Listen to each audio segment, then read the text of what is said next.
est-ce qu'il faut laisser le plein de carburant de sa voiture avant chaque location? Donc effectivement, lorsque vous louez votre voiture, il est idéal que votre locataire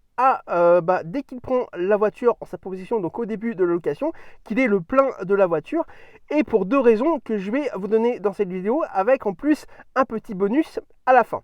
Donc tout d'abord, la première raison qui fait que votre locataire sera heureux d'avoir le plein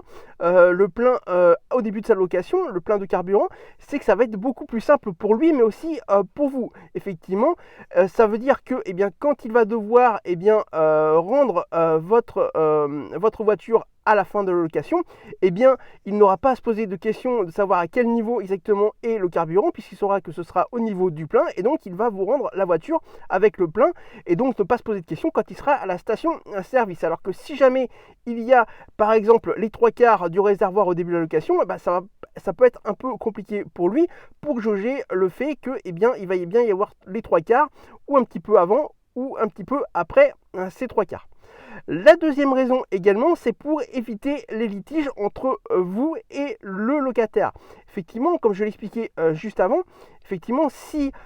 vous ne mettez pas le plein d'essence, effectivement, ça va être beaucoup plus compliqué pour le locataire à la fin de la location de vous rendre la même quantité de carburant, et à plus ou moins 5 litres de carburant, ça peut créer des litiges, parce que effectivement, votre locataire peut vous dire, en fait, je vous ai remis 5 litres de plus, donc vous me devez 5 litres de carburant, ou c'est vous qui, à l'inverse, qui pourrez lui demander 5 litres de plus. Donc là, avec le plein de carburant, ça ne pose pas de souci.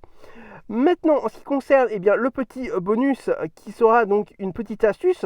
c'est qu'effectivement, moi je vous conseille également au début de la location de prévoir un dépôt, du moins une caution, donc du montant du plein du carburant, du plein de réservoir. Donc par exemple, si le plein, tout simplement le montant du plein total de votre voiture est de 70 €, je vous conseille tout simplement de réclamer une caution de 70 €